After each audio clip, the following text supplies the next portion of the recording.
Assalamualaikum warahmatullahi wabarakatuh. Kami dari kelompok 5 akan menjelaskan tentang perhitungan analisis tren. Sebelum dimulai, izinkan saya memperkenalkan diri. Saya Muhammad Fauzan. Saya akan menjelaskan tentang contoh perhitungan analisis tren. Terima kasih. Ini saya akan menjelaskan tentang contoh perhitungan analisis tren. Ada 6 poin tentang contoh perhitungan. Yang pertama, posisi keuangan jangka pendek menunjukkan perkembangan yang menguntungkan walaupun hutang jangka pendek naik, namun kenaikan itu telah diimbangi dengan kenaikan aktiva lancar dengan tingkat yang lebih besar. Terus poin yang kedua, ada kenaikan ketersediaan barang dagangan dari 720.000 menjadi 1.160.000, yaitu total kenaikannya 61%, menunjukkan perkembangan yang kurang menguntungkan karena kenaikan penjualan tersebut hanya diimbangi dengan kenaikan penjualan sebesar 32%.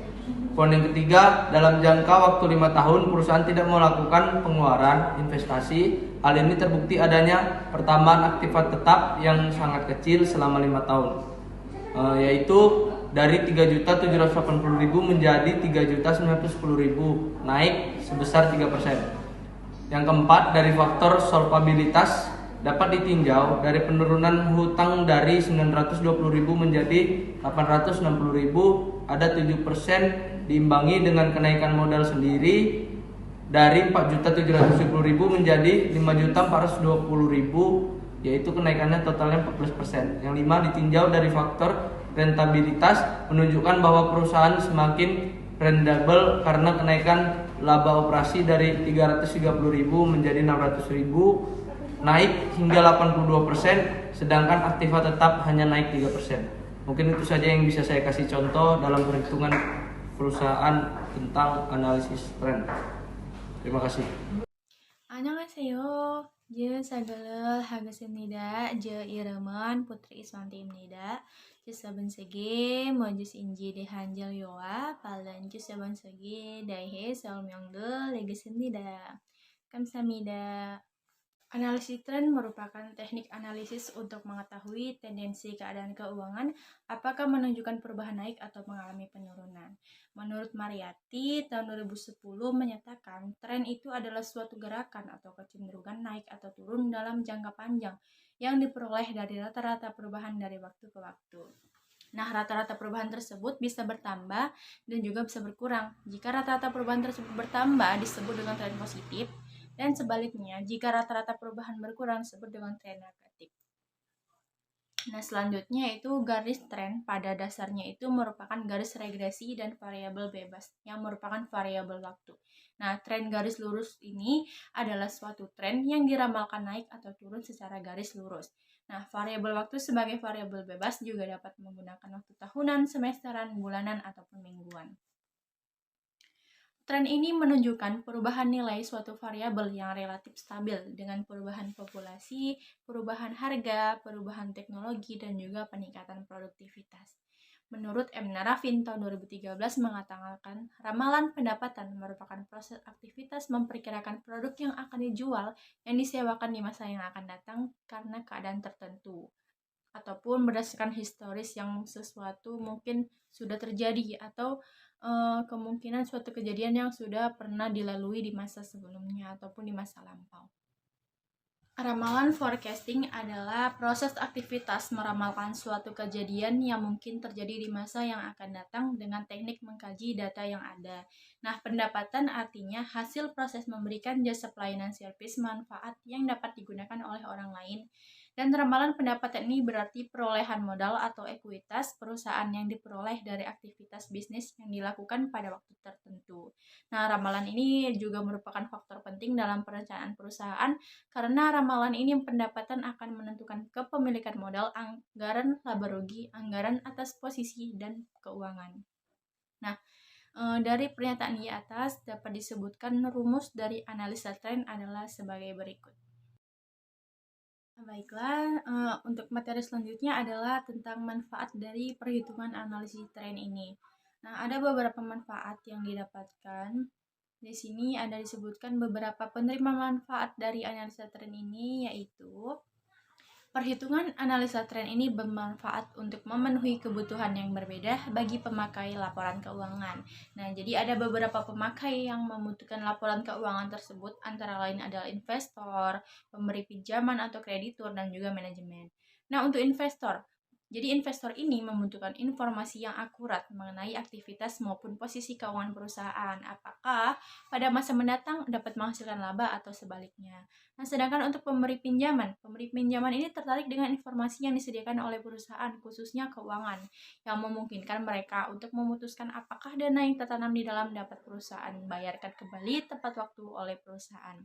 Nah, yang ketiga adalah manajemen. Nah, manajemen ini terbantu dalam hal tanggung jawab seperti perencanaan, pengendalian, dan juga pengambilan keputusan.